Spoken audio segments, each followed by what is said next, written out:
Florida's chief financial officer attended last night's event, as did the vice chair of the Republican Party of Florida and the chairman, State Senator Joe Gruters. State Senator Gruters is one of the guests on Facing South Florida this weekend. Our host, Jim DeFede, joins us now. So, Jim, what was topic number one with you guys? Well, it was obviously the convention. You know, the Republicans for months have been struggling to try to figure out the best line of attack against Joe Biden. You know, Sleepy Joe didn't really work for the president. You know, a number of these things have not worked. They tried Ukraine. That didn't really set. I think what you saw in the convention was the Republican Party gelling around a common message. And when I talked to Joe Gruters during the convention, he sort of outlined it and he made it pretty clear. Let's play some of that sound.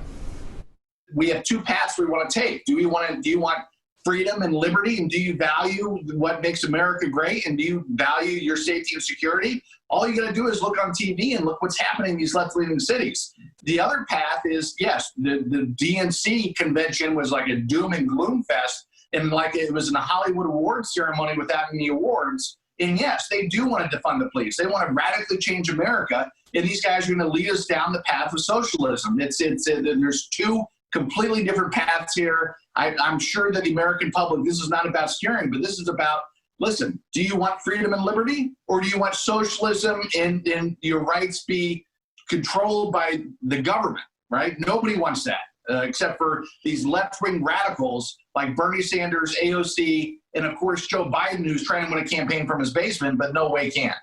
So that's at least the second or third reference you had to Alexandria Ocasio-Cortez.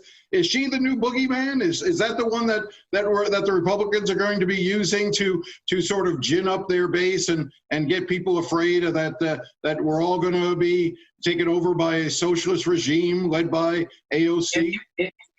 Well, it's reality. All you got to do is look and see what's happening to the Democrat Party. They're being led by the far left radicals, and that's who's in control of the party. And anybody that watches Joe Biden on TV knows that he barely knows what day it is. And obviously he is controlled and being pushed, and his agenda will turn into being one of the most radical agendas in the history of this country. All right, Jim, so over the last few days at the RNC, lots of references to law and order, but very few, if any at all, specifically to the name Jacob Blake. We're seeing once again this surge in protests, Black Lives Matter protests all across the country, now in Kenosha, Wisconsin. How could this potentially impact the election?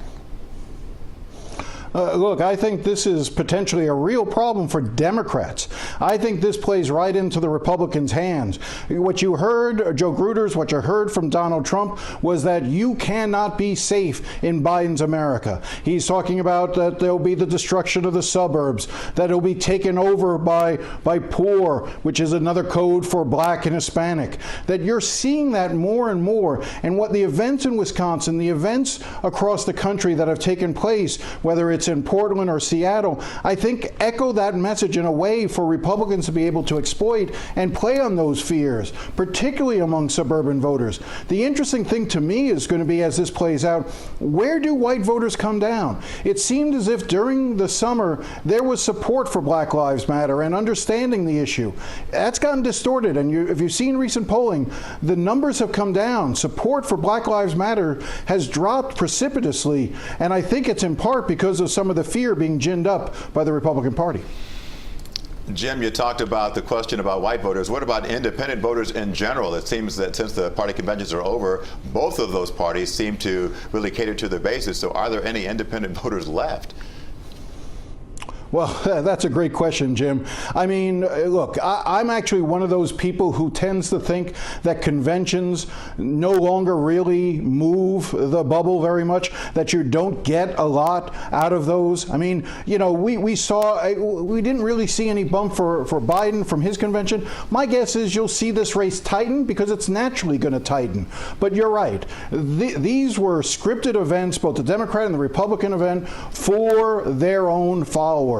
You know, I watch it, others watch it because it's our job to watch it. The average person is not watching it. All right, Jim, thanks so much. Of course, we can watch you this weekend. More of Jim's interview with State Senator Joe Gruters this Sunday on Facing South Florida. You can catch it at 8:30 right after CBS 4 this morning.